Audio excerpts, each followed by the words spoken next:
Bang Noel, tapi senang tidak sih dengan manuver seperti ini? Dukung di awal, pada akhirnya dipanggil, kembali lagi ke haluan yang lama, dukung Ganjar Pranowo seperti apa?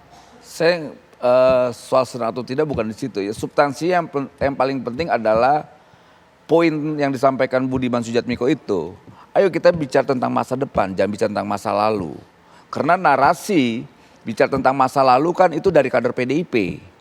Teman saya juga, temannya Budiman juga, Dian Apitupulu, yang selalu bicara tentang penculikan dan sebagainya. Nah kayak kita ini yang bicara tentang masa depan, ya sedikit miris. Kita kan mau bicara tentang gagasan, kita bicara tentang gagasan. Apalagi tadi senior saya bilang, ada hal ideologisasi.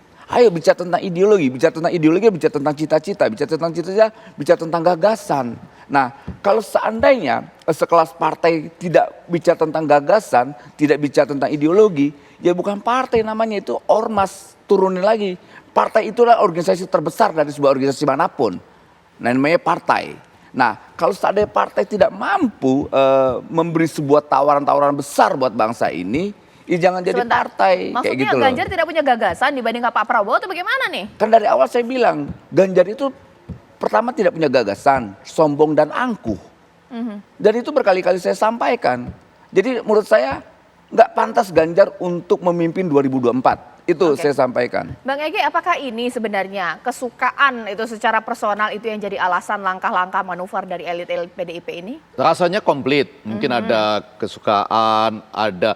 Intinya beginilah, sebelum orang melangkahkan kakinya ke... Ini kan kebetulan di luar partai gitu ya. Walaupun sudah dikasih tahu ada disiplin loh. Walaupun ada kebebasan pribadi juga. Tapi kan ada disiplin. Ketika orang melangkah itu dia pasti sudah pikir semuanya. Iya. Ada kejadian Effendi Simbolon, kalau ketemu nanti begini. Kecuali dia bertemu hanya datang ingin berdua, tiba-tiba ada konferensi pers. Nah itu lain ya. Enggak tahu, nanti kan kita dengar dari hasil pemanggilan oleh Dewan Kehormatan, Abang Dakamarudin Matubun itu. Tapi yang mau saya katakan, ini memang harus disikapi dengan hati-hati. Hati-hati itu artinya, kebetulan waktunya belum mepet betul. Coba bayangkan kalau ini Desember atau Januari menjelang 14 Februari gitu. Dan jumlahnya lebih dari 2 atau 3 yang saya sebut teori pindah kapal tersebut. Kalau ini kan sudah disikapi, tidak ada pengaruh, kami tetap solid. Karena memang ujungnya sementara ini pasti sesuatu yang normatif.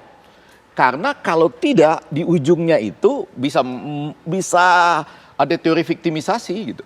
Coba nanti tunggu pada waktunya gitu.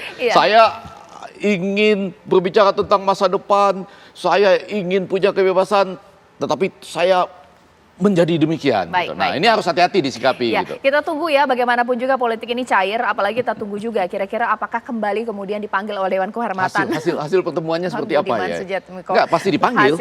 Hasilnya seperti apa. Bang Noel terima kasih, Bang Ege terima kasih, bahkan juga Bang Andreas Parera terima kasih.